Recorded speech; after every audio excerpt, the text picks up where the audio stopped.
hold myself, my campaign, and my position to the highest levels of integrity. I also believe in transparency, which is why I can confirm that the Department of Justice is reviewing my campaign spending on security services. So that was Cori Bush, local representative here in St. Louis, on the breaking news today that she is under investigation over alleged misuse of security funds. This is kind of breaking news, not why we were having our next guest on, but I'm going to ask Congressman Mike Bost if he would like to comment on his coworker there's latest investigation, neighboring district to Mike Bost's, Illinois' 12th district. Welcome back to the show. It's good to have you. Good to be on. It's good to be on. We'll let the FBI. This is the FBI investigation. They came out, and then she has admitted that she's under investigation by the FBI.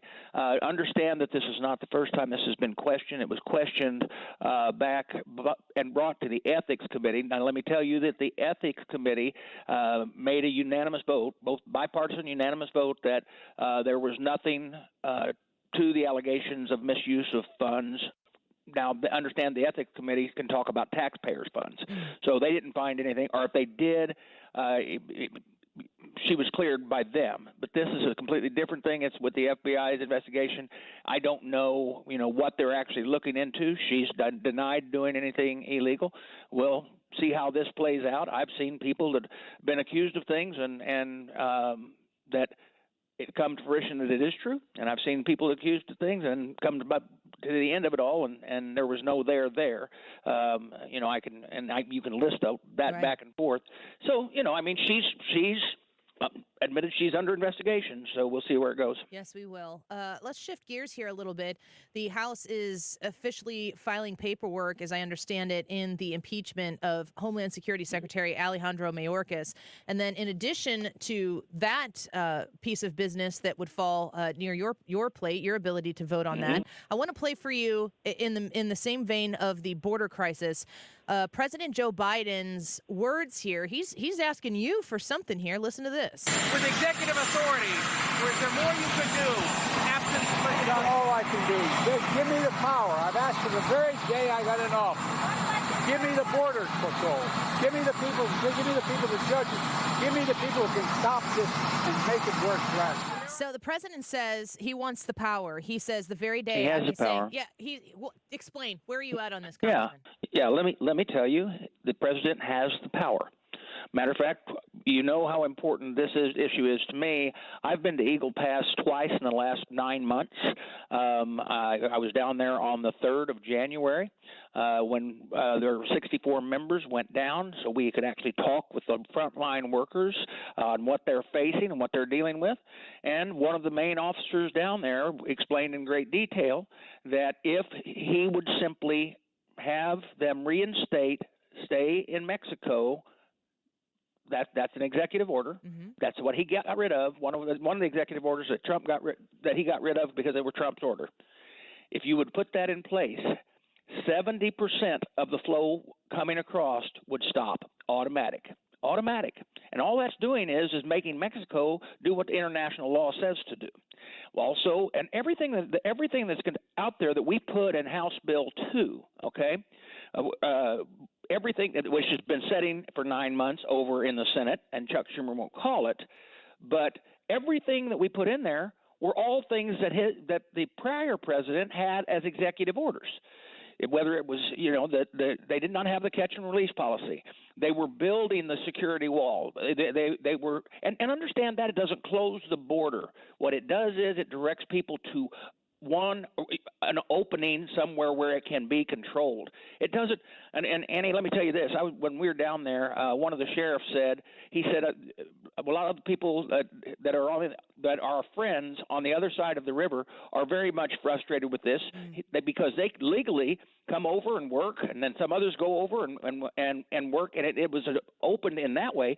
But they feel like they're being lumped in with the illegals because they are true migrant workers, okay, and do everything legal. And the frustration that Mexican citizens right there across from Eagle Pass feel are the same frustrations where these people are parading through. Now, understand, we're up to 190 countries that have come across that border. It's wild. It's so negligent. You know, we've asked the president. The press has asked many times. You know, is this a crisis? Same thing with Mayorkas, who is seeking out impeachment. It appears about crisis. They say it's a challenge. It's semantics. What is it about the border that they won't publicly address? But then you also hear Joe Biden say that since the day he came into office, he's been saying, "Give me the power." I mean, they're so all over this message. What person in this United States does not know that that's not true? He has the power. He had the power that he used when he caused the problem in the first place. Let me tell you that one of those the assistant secretary that was down there for the area said, "I'm not a partisan." He said, "I'm not." He said, "I came in during Ronald Reagan," and he says, "I've been in with every president since." He said, "Ronald Reagan, George Bush the first, Bill Clinton, George Bush the second, and then Obama." He said all of them did fairly well with giving us the tools we needed, and we could keep under control this border. He said it went really well during Trump, and that's his exact words. He said, "As soon as Trump left, I'm telling you, this place blew up." And it's because of the policies that were removed that had been put in place by President Trump through executive orders. Like I said, the bill in H.R. 2 that we want passed is just doing nothing but by Congress doing exactly what those executive orders did. I want to read to you a couple comments here from people listening. Generally, not probably going to vote for Republicans in office, but that's our American right to vote for whomever we want to choose. Scooter says Republicans don't want to fix this problem. They want to run on this problem. Is it a crisis or not, Congressman Bost? It is a crisis, and even our Democrat colleagues know it. How many Democrats have you seen from Texas stand down there with us? I mean, this is if a person can make the comment that they just made. We are trying desperately to fix it. We sent the bill over.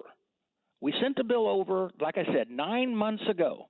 Now the Senate is trying to negotiate some things, but what they're negotiating doesn't fix the problem. And why would you want to pass a bill that doesn't fix the problem? If you want to pass a bill that doesn't fix the problem, then what you're saying is you really just want to make it political. Then you are running on the problem. Amen. You are. We want to fix the problem because this is a case where it is affecting every state in our nation. And we've got to stop this, and just to watch it continue to happen, and for someone to question if you haven't been down to that border and seen what we see. Let me tell you that there was one of the people that I had lunch with down there. She and her husband sat at one table with a group of members, and she sat with us. They have a farm that is the first farm north of Eagle Pass, and that's not a farm, it's a ranch. It's about 2,800 acre ranch that they have now quit using because the illegals are breaking the fences, and what they do is they irrigate their ground, and then when the grass comes up, then they lease it to cattle to be fed out on it. Yeah. But they can't keep their fences.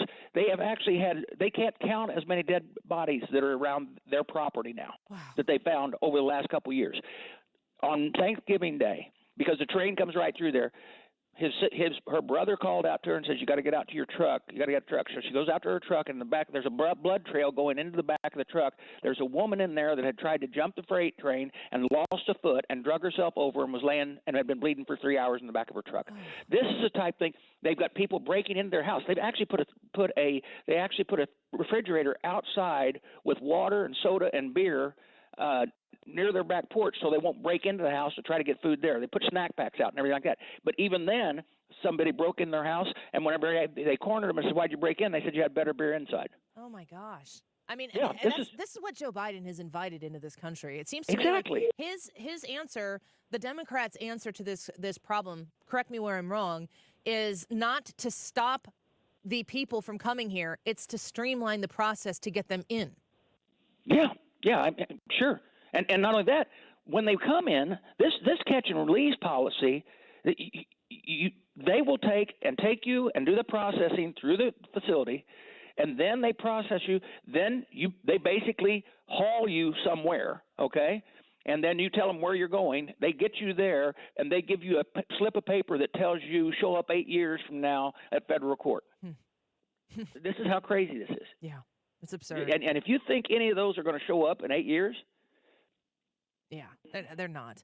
See, the thing is, we first have to stop the bleeding. We've got to seal the border, and we've got to actually get that under control. But then when we get done with that, can you realize how long it's going to take us to track down and actually properly return the people that have come into the country illegally to the country of origin, or the way it should be? Because they're not all coming from countries that are seeking amnesty. And here's what's really wild, too. We know for a fact now that 70% of them coming across the border are men between ages of 18 and 45, adult men, and they don't count them as with that group if they're with their families. Oh. So that's just the single men that come across. That is not. They're not bringing their families. They're coming over by themselves. And now the question is, how many of those are terrorists that we missed with the gotaways? How many of them have other crimes that they've committed? We catch a lot, but we lose a lot more. Right. Before we let you go, we're speaking with Congressman Mike Bost, the representative for Illinois' 12th District.